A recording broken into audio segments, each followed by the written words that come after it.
Bonjour à tous et bienvenue sur la chaîne YouTube de Capo Vintage. Vous avez l'habitude qu'on vous présente des Morgane, mais aujourd'hui on vous présente une Morgane assez spéciale puisque c'est un modèle de 2021. Donc c'est une Morgane Plus Fort et non plus la Morgane Plus 4. Donc c'est un modèle qui a été introduit en 2020 et qui remplace aux 70 ans de service de la Morgane Plus 4. Celle-ci est complètement différente avec un châssis totalement revu, donc châssis en aluminium. On n'est plus sur le châssis en échelle acier qu'on avait sur les anciens modèles et une motorisation complètement différente qu'on verra par la suite. Ce châssis se nomme CX pour 110 ans, donc c'était les 110 ans de Morgane en 2019. On part donc sur une toute nouvelle orientation de la marque. Et vous allez voir, c'est très impressionnant et ça garde toujours son charme. Concernant notre modèle sorti de l'usine Malvern Link en 2021, juillet 2021 pour être spécifique, elle est présentée dans son coloris brown métallique, donc un marron métallisé, avec un intérieur en cuir tan appelé Saddle Brown Leather. Désormais, attendons-nous aux petits détails spécifiques qui nous permettent de reconnaître un modèle plus récent comme celle-ci. Premièrement, vous le voyez, les feux LED avec les longues portées, mais le détail principal, ça va être en dessous avec cette prise d'air et les deux petits ronds de chaque côté. Ça, c'est vraiment le détail spécifique aux Morgane récentes, donc d'après 2020. Ça permet d'y introduire un radiateur d'huile juste en dessous, comme vous pouvez le voir. Ce qui attire l'œil également, c'est sa caisse large, comme vous pouvez le voir avec l'espace entre les feux. Ça permet donc d'y introduire le moteur 4 cylindres que nous verrons par la suite. Et une option qui est toujours disponible, c'est la grille, donc double grille avec la prise d'air en inox et la grille juste à l'arrière. Allez, désormais on passe à l'arrière. Tout de suite on remarque la double sortie d'échappement en inox, donc échappement sport. Concernant les petits détails qui changent, on retrouve les feux d'indication de freinage qui sont inclus donc dans le couvre-capote que l'on a monté juste ici. Pareil pour le feu de recul, donc c'est une bande LED juste en dessous de la plaque d'immatriculation et ça fait un design plus moderne. Et là on le voit, elle est montée avec un porte-bagages à double étage pour y inclure soit des valises ou soit les side screens. Side screens qui sont présents avec la voiture qu'on n'a pas ici parce qu'il fait beau, on ne les a pas montés. Mais les side screens sont différents des anciens avec un rembourrage en cuir notamment. Du coup, on peut conclure que le design extérieur change relativement peu par rapport au modèle plus ancien, simplement une certaine modernisation, mais qui permet de lui garder son design authentique, intemporel, qu'on adore tous. Un design qui reste le même, mais là vous le verrez, un intérieur qui est complètement différent. J'ai gardé le suspense concernant la motorisation jusqu'ici. C'est en fait un moteur 4 cylindres biturbo donc de BMW, un 2 litres qui développe 258 chevaux. Donc on est bien sur une puissance supérieure au modèle plus ancien. Et ce moteur est accouplé à une boîte de vitesse automatique à 8 rapports. Donc boîte également BMW. On voit le pommeau de vitesse juste ici avec les palettes sur le volant. Elle est équipée donc de sièges confort avec maintien sur les côtés, ce qui permet dans les virages de pas trop glisser. Sur l'appui-tête, on retrouve le logo Morgane brodé. Le design est aussi poussé jusqu'aux portes, donc il a été revisité ce design. On a une petite languette en cuir qui permet de fermer, et notamment au niveau des ouvertures également, c'est différent. Donc celle-ci est équipée en option d'un cuir étendu, donc c'est-à-dire qu'on retrouve le cuir de partout dans l'habitacle. Également en option, le tableau de bord en ronce de noyer verni et la colonne centrale comme ça, qui a été revue. Donc c'est-à-dire qu'il remonte jusqu'ici. Avant on n'avait pas du tout ce design là. C'est assez moderne et très très beau. Désormais je me glisse au volant. Et bien que l'intérieur a été totalement modernisé, sur notre modèle il reste assez fidèle aux anciennes car on retrouve un volant Motolita, donc 3 branches, comme on a l'habitude de vous en montrer. Concernant les petits détails qui accompagnent le volant, on retrouve donc les palettes moins et plus de chaque côté pour passer les rapports en mode séquentiel. On a les commodos également qui ont été modernisés avec des commandes très faciles. Détail qui change aussi, on a l'ajout d'un petit écran digital juste en face de nous. Et là, vous venez d'entendre, c'est le téléphone qui s'est connecté donc automatiquement au Bluetooth. Donc c'est-à-dire que vous pouvez mettre votre musique à partir de votre téléphone. Ça se fait tout seul, on n'a pas de radio apparente et pas de bouton donc pour régler tout ça. Et cet écran permet d'avoir plusieurs informations générales sur le véhicule. consommation, vitesse en temps réel, etc. Vous ne le verrez pas ici, mais celle-ci est équipée en option de siège chauffant. On a les petits interrupteurs de chaque côté, sous le dessous. La capote couplée au siège chauffant, ça permet de pouvoir profiter de la voiture, même l'hiver. Donc là, vous l'avez remarqué, on a monté donc le couvre-capote en opaga marron, même couleur que la capote. Et puisqu'on est à l'arrière, vous remarquerez donc les deux haut-parleurs pour la musique, comme je vous le disais. Et on a également une petite boîte à gants fermable, donc verrouillable avec la clé, qui est également une option comme les haut-parleurs. Et continuons dans les options avec à l'arrière donc une coque qui est recouverte de cuir, donc la même couleur que l'habitacle. Ici on retrouve le frein à main, également très élégant avec les détails aluminium plus cuir, qu'on retrouvera un petit peu de partout. On a le pommeau, donc comme je disais, typique à certains modèles BMW.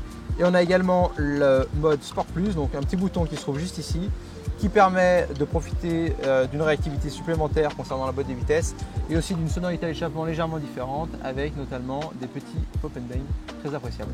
Comme vous pouvez le voir avec la clé, celle-ci est équipée de la fermeture centralisée.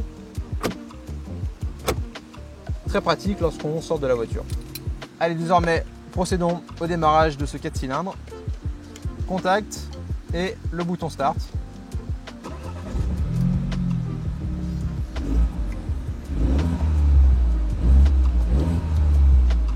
Juste avant de partir faire un essai, j'ai oublié de mentionner un point important et dont beaucoup se questionnent concernant l'étanchéité du pare-brise. Sur la nouvelle génération, l'étanchéité a été intégralement révisée, donc on a un joint qui a été renforcé au niveau du pare-brise, mais également au niveau des side screens, très pratique, et notamment du coup lorsqu'on souhaite rouler sous la pluie par exemple. Également, celle-ci est équipée d'un film de protection, donc film PPF de protection au niveau du bouclier avant et également au niveau du marchepied. Ça permet de protéger des éventuelles projections de gravier et de petits cailloux, donc permet de protéger la peinture. Les suspensions de la nouvelle génération ont été également révisées. Donc aux quatre coins, on retrouve des suspensions donc à double triangulation avec ressort hélicoïdal. C'est une amélioration qui fait sens avec un châssis qui a été totalement révisé pour être beaucoup plus rigide que les modèles précédents et qui vient accentuer sportivité et confort sur ce modèle. Tout le capot moteur, on retrouve donc le moteur BMW 2 litres, moteur biturbo, 258 chevaux, de quand même grande performance. Et ce moteur, comme vous pouvez le voir, il est très bien réparti pour optimiser justement la répartition des masses, donc un petit peu sur l'arrière. Et ce moteur, comme la voiture, a seulement 12 000 km à l'heure actuelle, qui confirme donc l'état général de la voiture en très très bon état. Et ici vous verrez cette partie bois qui en fait indique que toute la structure bois de la voiture célèbre au modèle Morgan reste identique, même sur les modèles de nouvelle génération. Donc on voit également que Morgan souhaite prendre un autre tournant sur la modernisation, mais garde son ADN de base qu'elle a toujours eu sur tous ces modèles. Désormais, allons faire un petit essai routier.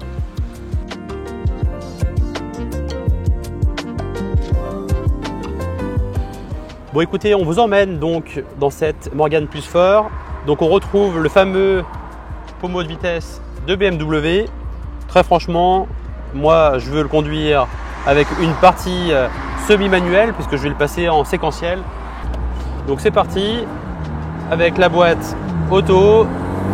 Donc tout de suite on se rend compte que la boîte de vitesse est hyper efficace. Les rapports montent et descendent à une vitesse comme sur les voitures d'aujourd'hui. Et donc on a 8 rapports sur la boîte auto. La boîte auto est une option. Bien sûr, il y avait toujours la boîte mécanique à 6 rapports qui était proposée. Mais c'est vrai que sur les nouveaux modèles, si vraiment on veut aller dans l'évolution, on part sur cette boîte auto qui fait une grosse différence, un gros gap par rapport au modèle qui était proposé avant. On se dit que c'est une voiture de balade, mais aussi une voiture avec laquelle on peut accélérer de temps en temps et se faire un petit plaisir pour doubler ou sur une petite route. Toujours en respectant les limitations de vitesse. Et dans cette voiture, donc comme on le disait, elle a vraiment été configurée pour rappeler les modèles anciens avec l'ensemble des boiseries du tableau de bord jusqu'à la console centrale qui va à l'arrière de la partie avec le frein à main et également avec le volant en bois Motolita qui rappelle vraiment les modèles anciens. Donc on a ce petit bouton Sport Plus qui permet d'améliorer la sonorité. Ça rajoute un petit pop and bang sur l'échappement lorsqu'on lâche les gaz, lorsqu'on passe les vitesses. C'est très agréable, c'est pas trop. Et c'est vrai qu'on se rend compte que c'est une voiture avec laquelle on peut se faire plaisir et avoir des petits moments sportifs. Le freinage également est excellent.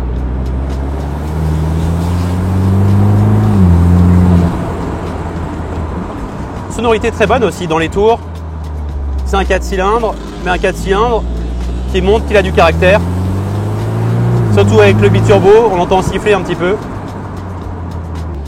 Et donc ce qui est vraiment génial, c'est qu'on a vraiment un mélange de caractère avec l'ancien et le récent, encore plus que sur les modèles passés. Très franchement, je suis agréablement surpris. Je ne pourrais pas dire que je préfère ce modèle-là au modèle avant ceux de 2019, mais je peux dire que ça a du caractère et que ça vaut le coup, ça vaut le détour, ça vaut le coup de l'essayer et surtout, si on veut une auto qui soit encore plus confortable, plus facile à être utilisée, et ben c'est un très bon modèle vers lequel se diriger. Donc avec la boîte automatique à 8 rapports et en plus de ça, la direction assistée qui a vraiment été améliorée, très agréable. On en profite et franchement, on adhère, on aime beaucoup. Donc on aura certainement plaisir à vous en présenter d'autres à l'avenir. Voilà, n'hésitez pas à nous contacter pour avoir plus de renseignements sur cette voiture qui a une configuration franchement magnifique et un état excellent. Nous sommes à votre disposition pour vous renseigner et fixer un rendez-vous ensemble. Merci encore à vous d'avoir suivi cette vidéo et on vous donne rendez-vous très vite pour de nouvelles aventures. À bientôt.